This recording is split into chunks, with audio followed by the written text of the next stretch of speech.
বোন আমার, 12 বছর 15 বছর বয়সে তুমি কেন বিবাহের পূর্বে আরেকজনকে তোমার শরীর ধরতে দাও? আর যুবক ভাই আমার, কি বলিস কি তুই? এই পৃথিবী আর পৃথিবীতে যা আছে এর চেয়ে মূল্যবান হচ্ছে এই মেয়েটা। তো এরকম মূল্যবান একটা জিনিস ওর ধরে ছুঁয়ে তুই ওকে ওর মূল্য কমিয়ে দিবি? এত বড় জুলুম ওর প্রতি তোর! তুই আল্লাহকে ভয় করিস না তাই বলে এতটা? কি বলিস তুই? তুই কি কারো গাড়ির গ্লাস ভাঙছিস জীবনে? না। কেন? ওর লস হবে। তুই কি কোনোদিন কোনো মানুষকে ঘুষে দিছিস? না।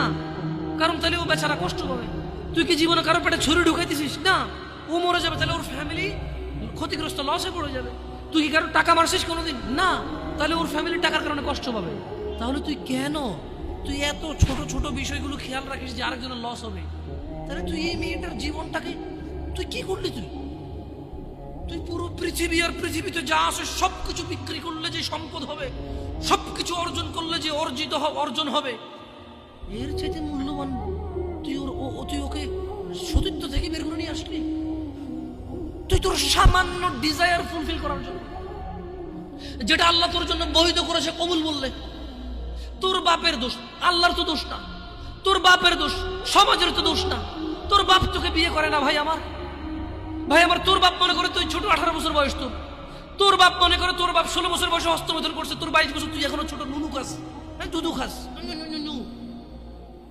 তোর বাপের অজ্ঞতা, ইসলামের দোষ দিবি কেন তুই এটা? তোর বাপ 13 বছর বয়সে চাস্তবন জাটতবন নিয়ে পালাই গেছে, এরপরে সবাই মিলে ধরে আনছে। এরপরে তোর বাপের তোর দাদারা বলছে কলিযুগ শেষ হয়ে গেছে। 20 বছর আগের কথা বলতেছি আর কি। তোর বাপ 14 বছর বয়সে লুকায় লুকায় খেরেছিন ওই কি। আরে ভাই, আপনি শহরের ভাই, শহরের বয়স করতে গেছে, হ্যাঁ? আর সব মানুষ শহরে গেলে আমি দেখছি তো। ঢাকা শহর খালি হয়ে যায় কেন তাহলে ঈদে? আমারে বলেন না যে আমরা না ঢাকা শহরে থাকি, কিছু বুঝি না। হ্যাঁ, এবার বলবেন না আমাকে, আমি বাংলা পড়ি না, একটু পড়ি, এবার বলার দরকার নেই আমাকে। না, আমরা জানি আপনার সব মানুষই গ্রামে, ঢাকা শহর ঈদ হলে সব খালি হয়ে যায়, ওই যায় এরা। হ্যাঁ, তো তোর বাপ ওই যে এখন কেউ বলে না যে সুপারি বাগান চেনেন না, ওই যে খেরের চিন, এগুলো বোঝেন না, বললেন না আমার যে জামশেদ ভাই যে কন্টেক্সটের কথা বলা বুঝে আসবে। হ্যাঁ, একটু শিখলে তো বলার দরকার নেই, কেমন? আমি জানি আপনি বুঝেন না, বুঝেন ভালো কথা। আচ্ছা, তো তোর বাপে 14 বছর বয়সে এই বাঁশবাগান আশবাগানে যে জেনায় লিপ্ত ছিল, তোর বয়স 25, কয় এখনো ছেলেটা বড় হয়নি। তো দোষ ইসলামের এখানে?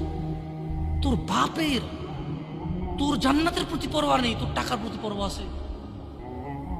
তোর বাপ তোর জান্নাত সেট করতে চায় না, তোকে নাকি ভালোবাসে।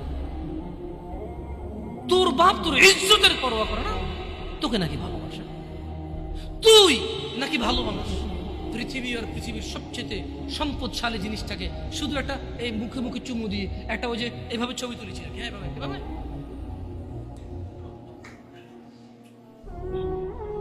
এরপরে ফোল্ডার বানায়, ফোল্ডার লক করে রাখছে যাতে কেউ না জানে। এরপর ওই মাইয়ের বিয়ে ঠিক হয়ে ধমক দেয়, ছবি পাঠাবো একটা একটা করে।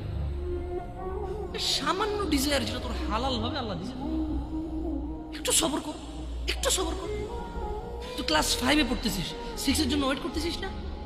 তুই ক্লাস 8-এ পড়িস ভাই আমার, ছোট পিচ্ছি সোনামণি ভাই আমার।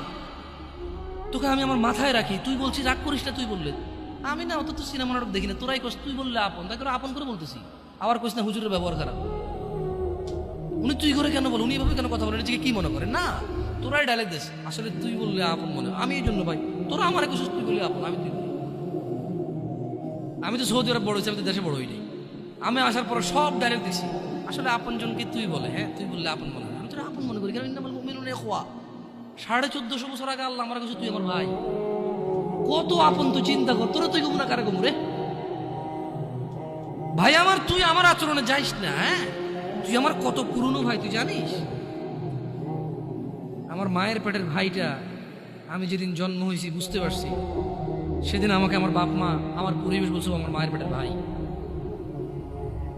কিন্তু অ্যাজ এ মুসলিম তুই আমার ভাই। 1450 বছর আগে এটা ঘোষণা হয়ে গেছে পৃথিবীতে। তোকে যদি আমি তুই না বলি, আদর করে না বলি, আপন না মনে করি, কাকে মনে করবো রে? তুই তো আমার তুই তো আমার আপন। এমন করিস না ভাই আমার।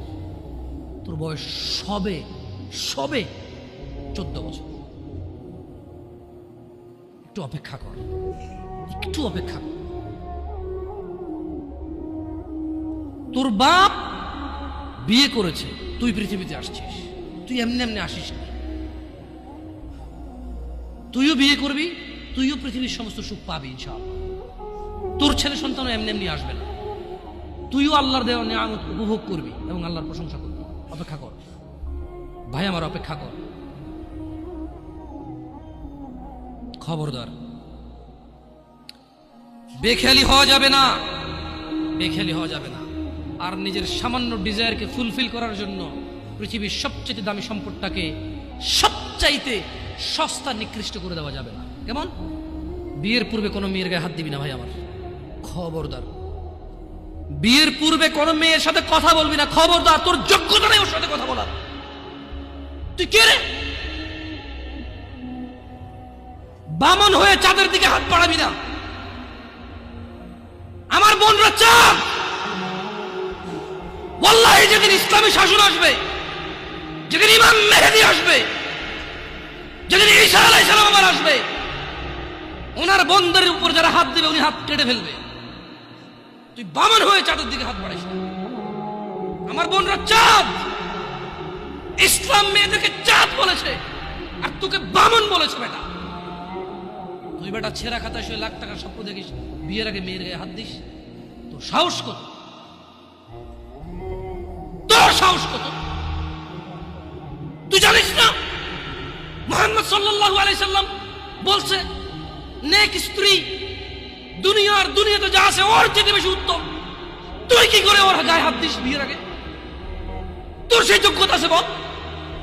তোকে আল্লাহ জাহান্নামে ফেলবে, তোকে আল্লাহ জ্বলন্ত আগুনে নিক্ষিপ্ত করবে, তোর শরীর পচবে, তোর শরীরের গন্ধে জাহান্নামীরা থাকতে পারবে না। তোকে আল্লাহ এত নিকৃষ্ট শাস্তি